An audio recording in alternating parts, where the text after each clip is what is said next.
Bienvenue. L'histoire que vous allez découvrir n'est pas seulement celle d'un bâtiment, mais aussi celle d'une communauté sans laquelle cette église n'aurait pas pu voir le jour et qui la fait encore vivre aujourd'hui.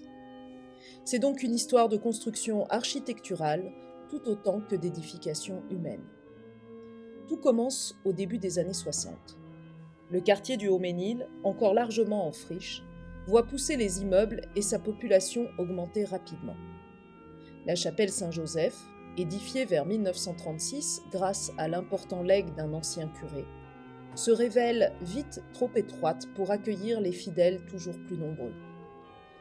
Le père du Fourmentel, épaulé par les paroissiens, se lance alors dans un projet un peu fou, construire une véritable église pour le quartier.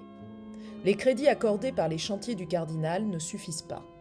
Il faut récolter des fonds. Les kermesses se multiplient, on peut y acheter sa future place dans l'église. Au fil de ces événements, c'est toute une communauté qui apprend à se connaître et se soude aussi solidement que les parpaings qui commencent à s'amonceler. L'église est finalement inaugurée le 6 octobre 1963. Sa cloche, baptisée Nicole-Thérèse Odile, résonne enfin tout près de la petite chapelle. Bonjour, je suis le père Marc Vacher, curé de la paroisse Sainte-Joséphine d'Aquita de Montrouge, dont fait partie cette église Saint-Joseph que vous avez commencé à découvrir. Je vous invite à vous arrêter un instant sur ce parvis, dernier aménagement en date autour de l'église, et qui a la particularité d'avoir été fait conjointement grâce à une convention signée entre la municipalité et l'église, qui a permis cet aménagement. Alors devant, vous avez ce parvis qui est très accueillant, et puis derrière, un jardin partagé qui permet aux Montrougiens, grands et petits, de vivre les joies du travail de la terre. Un parvis, ça rend l'église visible, ça donne envie d'y entrer, de la découvrir. Et dans cette église, dès l'entrée, c'est Saint-Joseph qui nous accueille.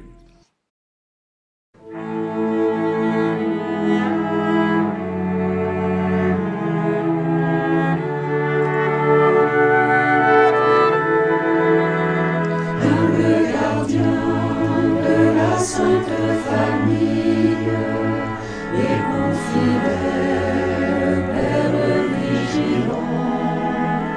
Dans la confiance, tu n'as pas craint de recevoir chez toi Marie, l'aurore du salut.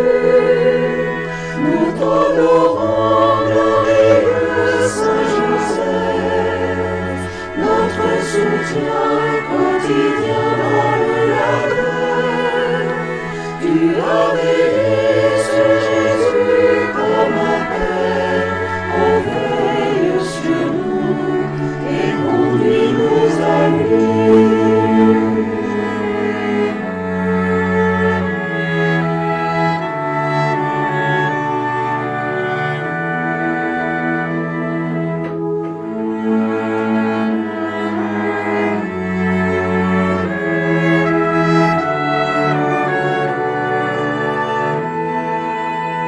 Humble gardien de la Sainte Famille et mon fidèle Père vigilant.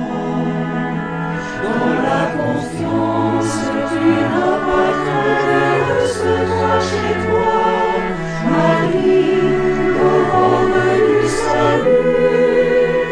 Nous t'honorons, glorieux Saint Joseph, notre soutien quotidien dans le labeur. Tu as veillé sur Jésus comme un père. Veille sur nous et conduis-nous à lui. Donc, j'ai sculpté Joseph à un moment particulier, le moment où il a pris sa décision, il se réveille, parce qu'il a reçu en songe une information mystérieuse que nous n'avons pas, mais qu'il a décidé à accepter l'impossible, c'est-à-dire de prendre pour épouse cette jeune femme déjà enceinte. Et donc, ce Joseph, pour moi, est un homme extraordinaire parce qu'il a accepté de prendre Jésus dans son cœur, et d'une certaine manière, on peut dire que c'est sa première maison, parce que il va lui donner une maison. C'est un charpentier, il va lui apprendre un métier, mais il l'accueille en lui-même. Voilà, c'est ça, c'est cette idée-là. Et en ça, il est très proche de Marie, qu'il accepte dans sa chair, et lui, il l'accepte dans son âme déjà. N'oublions pas que Marie et Joseph forment un couple extraordinaire, ils ont beaucoup en commun, c'est-à-dire que tous les deux s'abandonnent totalement à ce qui paraît impossible. Les années 1990 ou 1991, le père Anglares a eu vent d'un orgue qui appartenait à des sœurs du 7e arrondissement de Paris, qui le donnaient. Il était démonté de là-bas, il était rapporté ici et remonté. Alors c'est un orgue néo-romantique. Les tuyaux que vous voyez là sont des tuyaux factices. Parce qu'en fait, les vrais tuyaux sont cachés dans deux boîtes, qu'on appelle des boîtes expressives. Et au pied, alors ça vous ne voyez pas, mais j'ai deux grandes pédales à bascule qui me permettent d'ouvrir ces boîtes ou de les fermer, ce qui permet au son de l'orgue d'aller progressivement fort ou progressivement faible. Un exemple. Et pour l'autre clavier, pareil.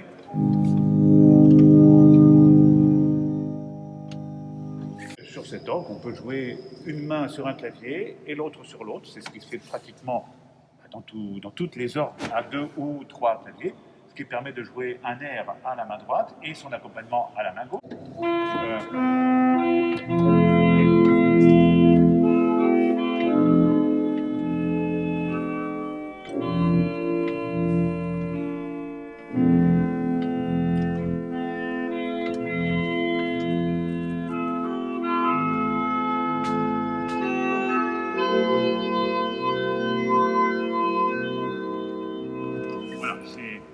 Un des aspects que peut procurer l'orgue dans toute sa splendeur.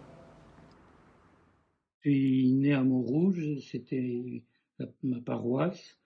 Chaque fidèle devait participer à cette construction. Et c'est une création qui m'est arrivée, comme toutes mes créations, dans un flash, une apparition, et le Christ à côté d'une croix. Cette croix est un arbre avec de puissantes racines qui sont la chrétienté dans le monde.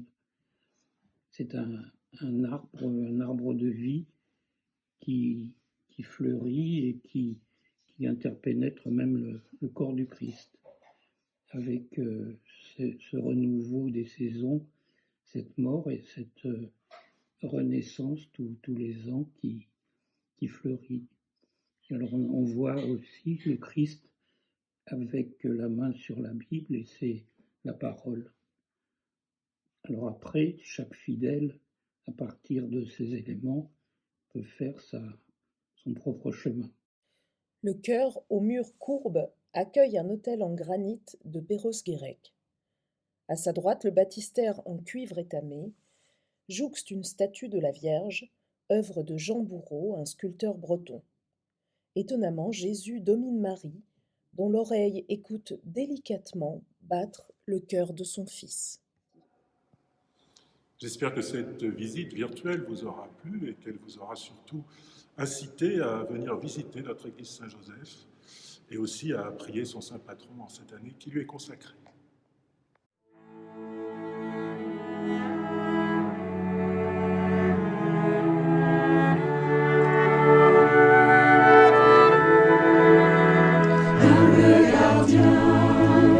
Sainte famille, et confidèle Père vigilant, dans la confiance tu n'as pas craint de recevoir chez toi, Marie, l'aurore du salut, nous t'honorons.